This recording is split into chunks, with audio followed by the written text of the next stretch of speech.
네, 감사합니다. 주일 오후 예배를 겸한 구역 성경 공부 잠시 인도하겠습니다. 구원의 길 예수라는 제목입니다. 지난주에 받은 말씀이고 오늘 교회보에 원고가 실려 있습니다. 설교문과 그리고 또 오늘 문제도 주보에 실렸는 거 참고하시고 공부하도록 하겠습니다. 첫 번째 질문입니다. 태양을 중심으로 지구와 행성이 돌고 있다고 하는 자연계의 진리, 지동설이지요. 자연계의 진리를 발견하고 이를 주장하다가 죽음이 두려워 진리를 포기한 이탈리아의 천문학자는 누구인가요? 갈릴레이, 유명한 사람이지요. 세상 학문에서는 지동설을 발견했던 사람이 누구인가요? 그것을 묻지요. 그러나 우리 교회에서는 지동설을 발견을 하고 주장하다가 죽음이 두려워서 진리를 포기했던 사람이 누구인가요? 한 걸음 더 나아가서 묻고 있습니다. 갈릴레이입니다. 둘째 2번입니다.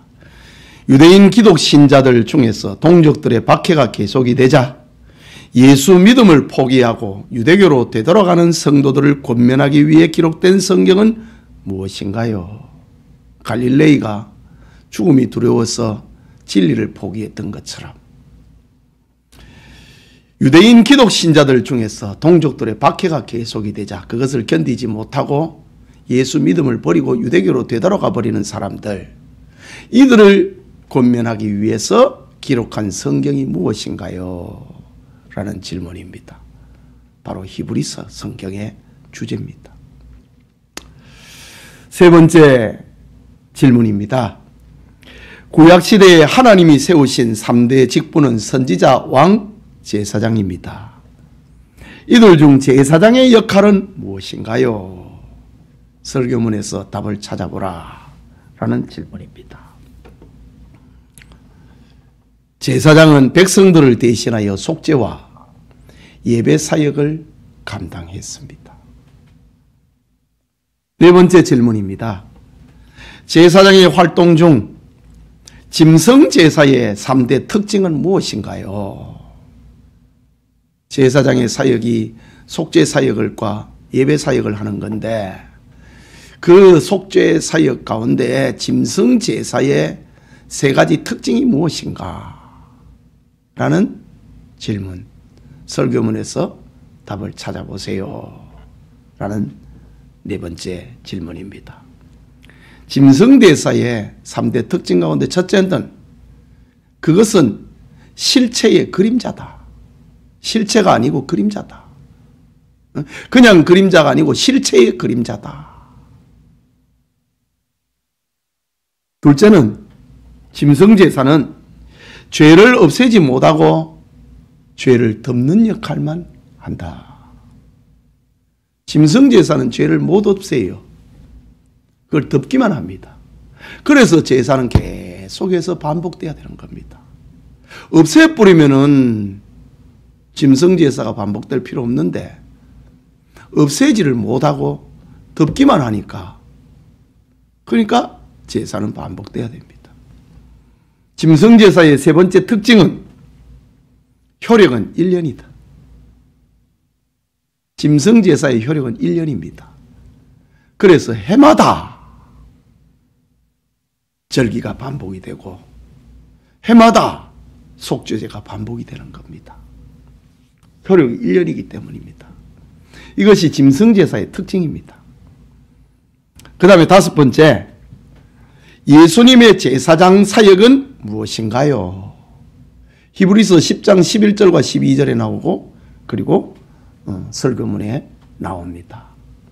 짐승제사의 특징을 3가지를 살펴봤는데 예수님의 제사장 사역의 특징은 무엇인가? 그것도 역시 3가지를 찾으면 되겠네요. 빈 공란을 3개를 비웠습니다. 첫째는 친히 큰 대제사장이 되셨다. 둘째는 친히 제물이 되셨다. 셋째는 죄를 없애는 한 영원한 제사를 드리셨다. 예수님 자신이 큰 대제사장이 되고 예수님 자신이 짐승을 대신해서 자신이 제물이 되시고 유효기간이 1년이었던 짐승 제사가 예수님이 제사장 사역을 통하여서 죄를 없애버리는 것, 죄를 없애버리는 한 영원한 제사를 드렸다. 그래서 예수님은 다시 십자가에 못 박힐 수 없다. 한 영원한 제사, 죄를 없애는 한 영원한 제사를 드리셨다. 이것이 예수님의 제사장적 특징입니다. 여섯 번째 질문입니다. 큰 대제사장이신 예수님은 어떤 분인가요? 오늘 본문의 말씀이지요. 히브리서 4장 15절 그리고 설교문을 참고해서 그 답을 찾아보자 라는 겁니다. 큰 대제사장이 되신 예수님이 어떤 분인가? 첫째는 우리의 연약함을 동정하시는 분이다. 여기 동정이라고 하는 말은 함께하고 있다 이거죠. 예수님은 이론적으로만 알고 계시는 것이 아니고 육체를 입고 세상에 오셔가지고 배고픔과 자지 못함과 이별의 슬픔과 이런 것을 다 겪으셨습니다. 그래서 예수님이 자신의 몸을 통해 가지고 우리의 연약함을 체험하셨다. 동정하시는 분이다. 대제사장 되신 예수님의 모습입니다. 그리고 또 하나는 모든 일에 우리와 똑같이 시험을 받은 이로되 죄는 없으시니라.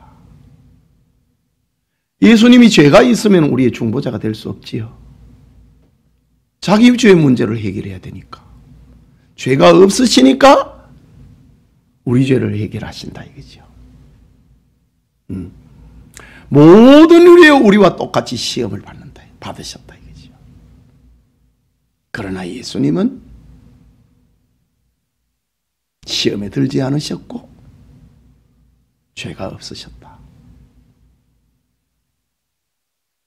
일곱 번째 질문입니다. 큰 대제사장 되신 예수님을 믿는 성도의 자세는 무엇인가요? 큰 대제사장이 되신 예수님을 믿는다. 예수님을 믿는 성도의 자세는 어찌해야 되는가? 오늘 설교의 결론입니다. 히브리서 4장 16절의 말씀이고 그리고 설교문에서 답을 찾아보라 라는 겁니다. 예수님을 성도의 자세, 큰 대제사장 되신 예수님이 계시니 이름으로입니다. 예수님의 이름을 힘입어 하나님의 긍휼하심을 받자. 성도의 자세입니다. 여러분, 세상에서 하나님의 긍휼함을 받을 수 있는 그런 선행 없습니다. 그런 의인이 없습니다. 우리가 예수님의 이름 뒤에 설 때에 우리는 하나님 앞에 긍휼하심을 입을 수 있습니다. 불쌍히 여김을 받을 수 있습니다. 우리의 인생에서 우리의 삶에서 하나님의 불쌍히 여김이 필요 없는 것이 어디에 있습니까? 구석구석 하나님의 도움이 필요하지 않습니까? 긍휼이 필요하지 않습니까? 그리고 예수님을 믿는 사람은 예수님의 이름을 힘입어 하나님 앞에 긍휼하심을 받자. 이것이 첫 번째고, 둘째는 예수님을 힘입어 하나님이 주시는 때를 따라 돕는 은혜를 받아야 된다. 때를 따라. 봄에 도움이 필요하고 여름에 도움이 필요하고 가을에 도움이 필요하고 겨울에 도움이 필요합니다. 1월에 도움이 필요하고 2월에 도움이 필요합니다. 10대에 하나님의 도움이 필요하고 30대, 50대에도 하나님의 도움이 필요합니다. 잘 될 때에도 하나님의 도움이 필요하고 고통당할 때도 하나님의 도움이 필요합니다. 예수님의 이름을 힘입어서 예수님 말씀하셨지요. 내 이름으로 무엇이든지 구하라. 내 말이 너희 안에 있으면 너희 구하는 대로 이루어지리라고 말씀했습니다. 예수님의 이름을 힘입어 때를 따라 돕는 은혜를 받으라. 이것이 예수님을 믿는 성도의 자세입니다. 마지막으로 다음 빈칸을 채워보세요. 히브리서 4장 14절의 말씀이지요. 그러므로 우리에게 큰 대제사장이 계시니 성천하신 이 곧 하나님의 아들 예수시라. 우리가 믿는 도리를 굳게 잡을지어다. 빈공난, 믿는 도리, 믿는 도리를 굳게 잡을지어다. 지금 이 말을 왜 하고 있습니까? 제가 오늘 공부 서로드에 얘기했던 거. 유대인 가운데서 예수님을 믿었습니다. 그러니까 동족 유대인들이 자기들이 십자가에 못 박은 예수님을 구주로 여기니 너 나쁜 놈들이다 이거지요. 그래서 예수 믿는 기독 신자들을 박해를 했습니다. 그래서 처음에는 견뎌내다가 박해가 계속이 되니까 예수 신앙을 버리고 다시 유대교로 되돌아갑니다. 그래서 지금 이 이야기를 하고 있는 겁니다. 우리에게 큰 대제사장이 계시니 성천하시니 곧 하나님의 아들 예수시라. 우리가 믿는 도리를 예수님을 굳게 잡으라. 그러면서 예수님은 우리의 연약함을 동정하시는 분이다. 그분은 우리와 똑같은 시험을 받으셨지만 죄가 없으신 분이다. 그러므로 하나님의 긍휼을 잊고 때를 따라 돕는 은혜를 얻기 위하여 은혜의 보좌 앞에 담대히 나아가자. 유대인들의 박해를 하나님의 은혜를 받음으로 이기자. 때를 따라 돕는 그 은혜를 받음으로 우리가 유대인의 박해를 이기자. 그 말입니다. 믿는 도리지요. 두 번째 질문입니다. 빈공난을. 우리 설교의 마지막 결론 부분에 나오는 말씀인데 빈공난을 한번 채워보자 라는 겁니다. 초대교회 성도들이 그랬던 것처럼 우리에게는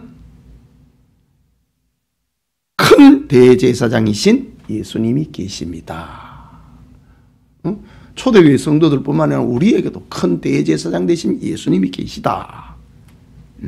계속해서 우리의 연약함을 동정하시는 예수님이 계시다.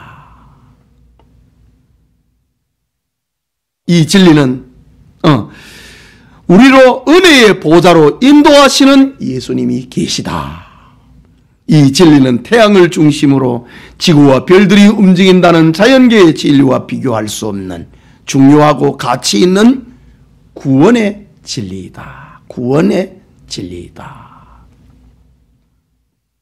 우리에게는 큰 대제사장이 계시다. 지난 설교의 첫 번째 대지입니다. 두 번째 대지는 예수님은 우리의 약함을, 연약함을 동정하시는 분이다. 그분은 우리를 은혜의 보좌로 인도하시는 분이다. 이 진리는 천체의 진리보다도 더 위대하다.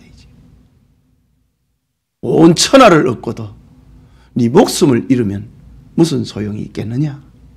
예수님의 말씀처럼 우리를 구원에 이르는 진리이기 때문에 그렇게 소중하다. 이렇게 지난 설교를 복습을 하고 이렇게 공부를 합니다. 기도합시다. 하나님 아버지, 은혜를 감사합니다. 구원의 길 예수라는 지난주에 받은 말씀을 다시 우리 가정에, 우리 구역에, 우리 개인에 적용시키게 하시니 감사합니다. 믿는 도리를 움직이지 말고 굳게 잡게 하시고 우리를 긍휼히 여기시고 때를 따라 돕는 은혜를 주시는 그 은혜의 보좌 앞에 나아가는 우리 성도들 되게 하여 주시옵소서. 축복하옵소서. 예수님 이름으로 기도합니다. 아멘.